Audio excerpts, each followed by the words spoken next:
North Korea has freed 3 U.S. citizens from prison, according to a tweet from U.S. President Donald Trump. North Korean detainee Kim Dong-chul, photo, AFP. It is viewed as a goodwill gesture ahead of the historic summit between Mr. Trump and North Korea's Kim Jong-un. Mr. Trump said he would greet the men when they return with Secretary of State Mike Pompeo, who has been in Pyongyang to arrange the planned talks. I am pleased to inform you that Secretary of State Mike Pompeo is in the air and on his way back from North Korea with the 3 wonderful gentlemen that everyone is looking so forward to meeting. They seem to be in good health. Also, good meeting with Kim Jong-un. Date and place set, Donald J. Trump, at Real Donald Trump, May 9, 2018. Kim Hak-song, Tony Kim and Kim Dong-chul were able to walk on the plane without assistance, the White House said. They had been jailed for anti-state activities and placed in labor camps.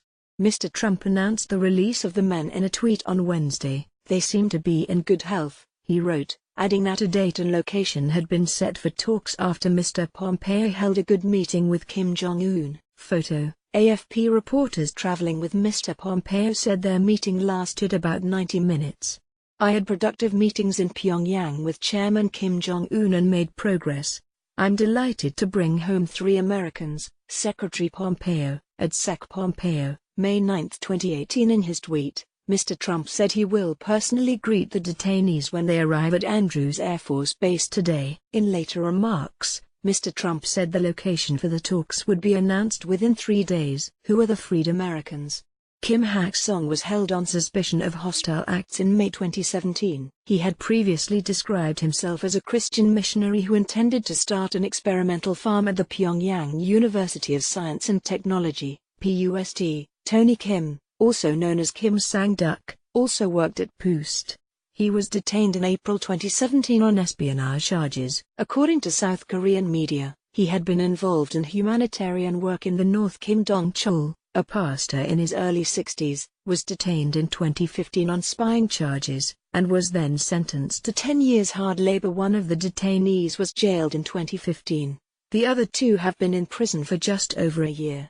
Their convictions have been widely condemned as political and an abuse of human rights.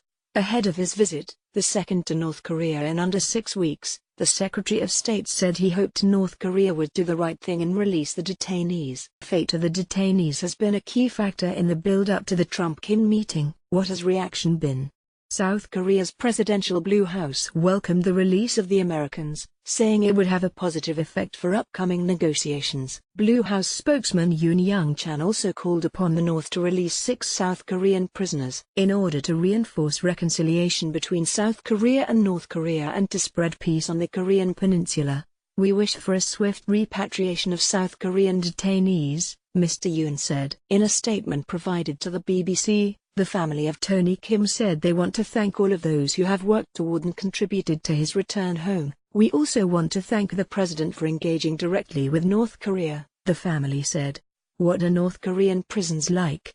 Some 120,000 people are believed to be imprisoned in North Korea without due process, according to the Committee for Human Rights in North Korea, HRNK. People can be jailed by the regime for almost anything, activists say, with crimes ranging from watching a South Korean DVD to trying to defect from the country. Political prisoners are often sent to separate prisons, usually brutal labor camps, which involve difficult physical work such as mining and logging. American missionary Kenneth Bay, who was sentenced to hard labor, was himself forced to work on a farm 6 days a week despite being in poor health. The last American to be freed, Otto Warmbier, who was jailed for stealing a hotel sign, was released last year but was fatally ill, and died shortly after returning home. His parents, Fred and Cindy Warmbier, said they were happy for the hostages and their families.